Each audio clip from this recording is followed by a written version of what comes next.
de México como del INEGI en torno al presente y al futuro, aparentemente nada provisorio, de la economía mexicana. Saludo al doctor José Luis de la Cruz, director del Instituto para el Desarrollo Industrial y el Crecimiento Económico. Doctor, ¿cómo estás? Un gusto, como siempre, José Luis, saludarte. Muchas gracias por la invitación. Muy buenas noches, un placer. Estamos en un terreno que, fangoso, pareciera fangoso, si me lo permites, en torno a la economía mexicana. ¿Cómo interpretar lo dicho hoy por el Banco de México? Bueno, me parece que al final del día el Banco de México presenta que en el extremo la economía mexicana podría tener un retroceso de casi 13% si se conjugan los peores escenarios, es decir, si hay una degradación en la calificación de la deuda soberana del país, si el confinamiento en algún momento dado regresara, eventos poco probables pero sí posibles, y en donde esto lo que nos indica es la agilidad que tiene esta reactivación económica, que muy bien lo señalabas, no es una recuperación, simplemente es comenzar a avanzar sobre el terreno perdido. En el escenario medio, parece el más probable, una caída de 8.8%, que ya de por sí es delicada, pues lo que significaría es un retroceso de casi 10 años en la generación de riqueza de México, y si vemos en términos per cápita, es decir, en términos del tamaño de la población, pues un retroceso de casi 20 años. 20 años. Quinto retroceso trimestral. No podemos evitar preguntar, ¿estamos ya plenamente en una recesión, José Luis? Sin lugar a duda, digamos que yo creo que el resultado de hoy deja ya de lado la discusión que desde el año pasado teníamos, en donde si estábamos o no en recesión. No hay que olvidar, en el 2019 la economía mexicana cayó 0.3%, algo que hoy se ve hasta modesto respecto a lo que se prevé para el cierre del 2020, pero que ya nos señalaba que sectores como el industrial tenían 18 meses de caídas consecutivas antes del COVID-19. Hoy tenemos 21 retrocesos consecutivos en el sector industrial mexicano.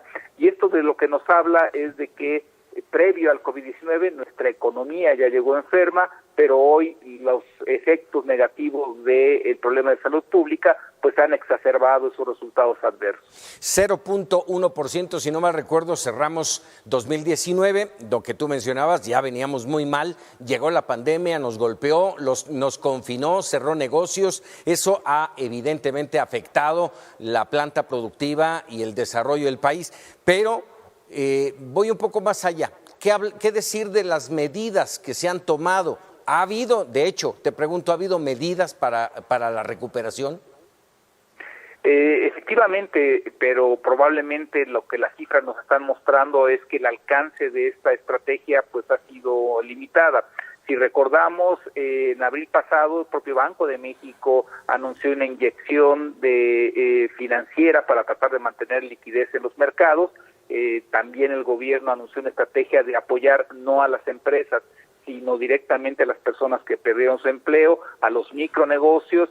De hecho, diario se hacen anuncios del avance de esta estrategia, y lo que vemos es que el resultado fue pues la mayor contracción económica que el país ha sufrido desde, como bien se señalaba, prácticamente 1932. Ayúdame a entender y a que también nuestra audiencia entienda, porque cuando hablamos, al menos en lo personal, lo digo, no por nuestra audiencia, cuando hablamos del Producto Interno Bruto, del PIB, de una caída en el crecimiento, de un desplome, son palabras que no necesariamente nos dicen a la gente común, nos dicen qué es lo que está pasando, cómo me afecta a mí esto que está pasando. Básicamente tendríamos que considerar que el Producto Interno Bruto lo que está midiendo es la generación de riqueza, es decir, la generación de bienes, de servicios que utilizamos en nuestra vida diaria. Tan solo por crecimiento de población, esta proveeduría de bienes y servicios tendría que estar también incrementándose para satisfacer pues a todos los mexicanos que nacen todos los días.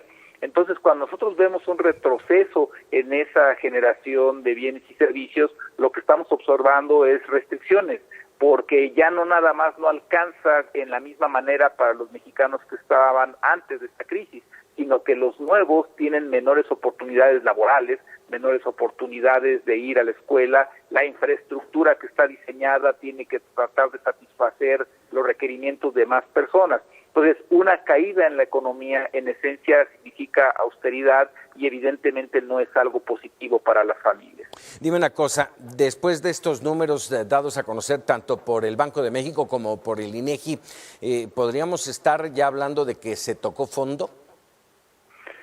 Yo creo que en términos de contracciones es probable el escenario del Banco de México de una caída anual de 12%, lo que implicaría es que el segundo semestre del año podría ser peor que el primero, algo que yo reitero me parece poco probable.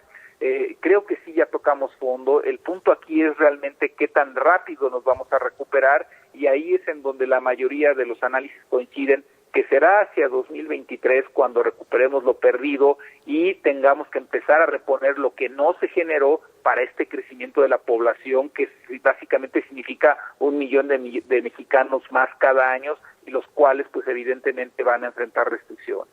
Dime una cosa, si no mal entendí, el director del Banco de México hablaba hoy de una recuperación en U. Y si esto fuera en U, creo que estaba hablando de que por lo menos 4 años para llegar a una plena recuperación.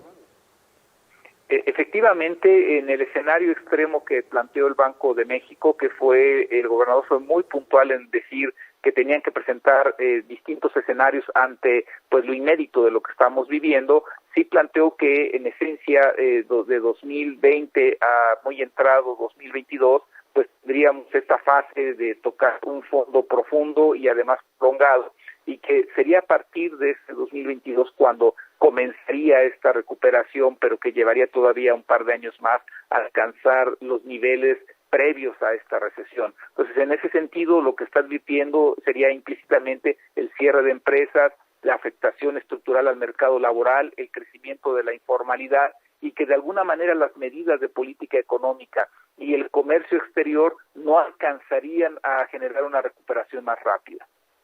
Último, José Luis, tengo entendido que esta situación no es comparada con las otras crisis económicas que hemos tenido, específicamente en el entorno de cómo toman las instituciones financieras que aparentemente en este momento están sólidas, pero ¿van a soportar el choque de estos 3, 4 años tal vez?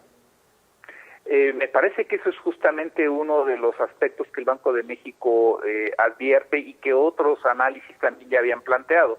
La deuda, el crédito otorgado a familias, a empresas durante los años previos, de alguna manera, si la morosidad crece, pues evidentemente podría poner en entredicho la viabilidad del sistema financiero. Y por eso me parece que el Banco de México ha buscado reducir tasas de interés y por otro lado se requiere la generación de empleo, es decir, un programa más ambicioso de recuperación integral que debería de comenzar con el presupuesto que se va a presentar el 8 de septiembre, justamente para que la generación de empleo y la actividad productiva eviten que la morosidad de alguna manera afecte a nuestro sistema financiero. En ese entorno, José Luis, recomendaciones para nuestra audiencia para tratar de salvar esta situación en lo particular.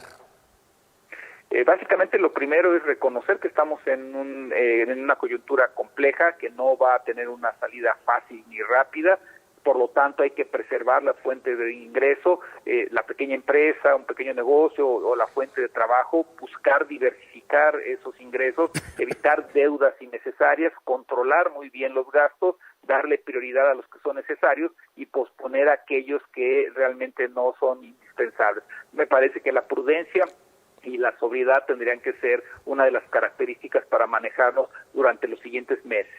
José Luis de la Cruz, como siempre, agradecido de tus comentarios aquí en Mega Noticias TVC. Un gusto, muy buenas noches. Muy buenas noches.